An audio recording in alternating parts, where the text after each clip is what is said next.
विद्यार्थी विनयम विनयादति पात्रताम पात्रताम धर्म प्रोति धनार्दम तत्सुखम। आदरणीय प्रधानाचार्य जी, स्कूल प्रबंधक, अध्यापकगण एवं मेरे प्रिय मित्रों, आप सभी को मेरा सुप्रभात। मेरा नाम अपेक्षा तोमर है। मैं कक्षा 7वीं अ और वायु सदन की छात्र हूँ। आज मैं आपके सामने बहस प्रतियोगिता के तहत भारतीय शिक्षा व्यवस्था के पक्ष में अपने विचार व्यक्त करूंगी। विद्या वह अनमोल धन है जो हमें ज्ञान, समझ, विचार और संपूर्ण व्यक्तित्व के विकास में सहायता प्रदान करती है। भारतीय संस्कृति में विद्या को महत्वपूर्ण माना जाता है। भारत विश्व गुरु कहलाता था। विभिन्न विद्वानों ने शिक्षा को प्रकाशोत्तर, अंतर्दृष्टि, अंतर्ज्योति, ज्ञान चक्षु और तीसरा नेत्र आदि उपमाओं से विभूषित किया है।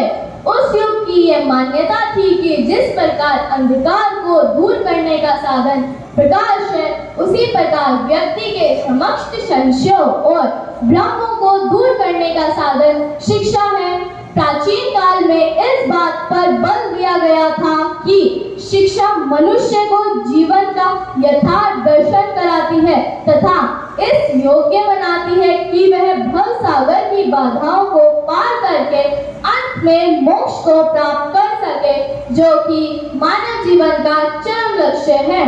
भारत की प्राचीन शिक्षा पद्धति में हमें औपचारिक तथा अनौपचारिक दोनों प्रकार के शिक्षा केंद्रों का उल्लेख प्राप्त होता है। औपचारिक शिक्षा मंदिर, आश्रम और गुरुकुल के माध्यम से दी जाती थी। ये ही उच्च शिक्षा के केंद्र भी थे, जबकि परिवार, पुरोहित, पंडित, सन्यासी तथा त्योहार प्रसंग आदि के माध्यम से अनौपचारिक शिक्षा प्राप्त होती थी। गुरुकुल में गुरु तथा शिष्य के बीच संबंध मधुर एवं पिता पुत्र तुल्य थे।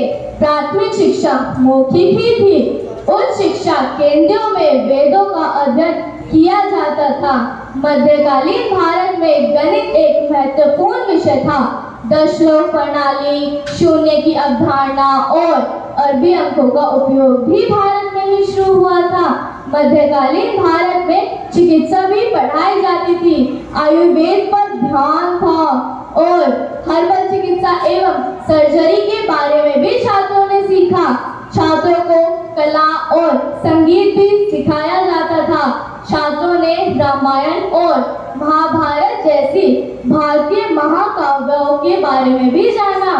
मध्यकालीन की शिक्षा प्रणाली अत्यधिक उन्नत थी और इसने ही भारत में आधुनिक शिक्षा का मार्ग प्रशस्त किया। भारत में आधुनिक शिक्षा की शुरुआत ब्रिटिशों द्वारा वर्ष 1830 में लाई गई थी, जिसमें इंग्लिश भाषा को प्रधानता दी गई। लॉर्ड थॉमस मैकाले ने भारत की शिक्षा नीतियों में बहुत से मुख्य बदलाव किए थे, इसलिए उन्हें आधुनिक शिक्षा का जनक माना जाता है। आजादी के बाद डॉक्टर सर्वपल्ली राधाकृष्णन को अक्सर भारतीय शिक्षा नीति का जनक माना जाता है। वह एक राजनेता और भारत के दूसरे राष्ट्रपति थे।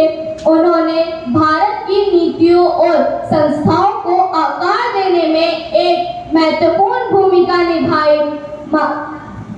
आधुनिक काल में का केंद्र बिंदु अध्यापक न होकर छात्रों को माना गया। आधुनिक काल का संबंध केवल औपचारिक ज्ञान देने से नहीं था, बल्कि इसका लक्ष्य व्यक्ति के संपूर्ण विकास से था, ताकि वह जीवन में किसी भी चुनौती का सामना करने में सक्षम हो सके। नई शिक्षा नीति 2020 को हमें प्रधानमंत्री श्री नरेंद्र मोदी के द्वारा मंजूरी मिलने के बाद लागू किया गया है। नई शिक्षा नीति के तहत स्कूल से लेकर कॉलेज तक की शिक्षा नीतियों में बदलाव किए गए हैं। इसके तहत ज्ञान के साथ ही छात्रों का स्वास्थ्य और कौशल विकास भी शामिल किए गए हैं। बच्चों को भारतीय संस्कृति से जोड़ना, उन्हें अनुशासन सिखाना, बच्चों की सोच को रचनात्मक बनाना, रिसर्च पर ध्यान देना और एक से अधिक भाषा पर ध्यान देना आदि इस नीति के उद्देश्य हैं। बड़ी बड़ी संस्थाओं में उच्च पद ज्यादातर भारतीय ही कार्यस्थ हैं, जैसे माइक्रोसॉफ्ट, गूगल आदि। यह सब भारतीय पद्धति के ही परिणाम स्वरूप संभव हो पाया है। अंत में मैं इतना ही कहूंगी कि भारतीय शिक्षा व्यवस्था प्राचीन काल से अब तक की उत्तम व्यवस्था रही है, जिसका मुख्य उद्देश्य छात्रों का संपूर्ण विकास करना है, जिससे हमारा देश आज अग्रणी देशों में से एक है। धन्यवाद। आपका दिन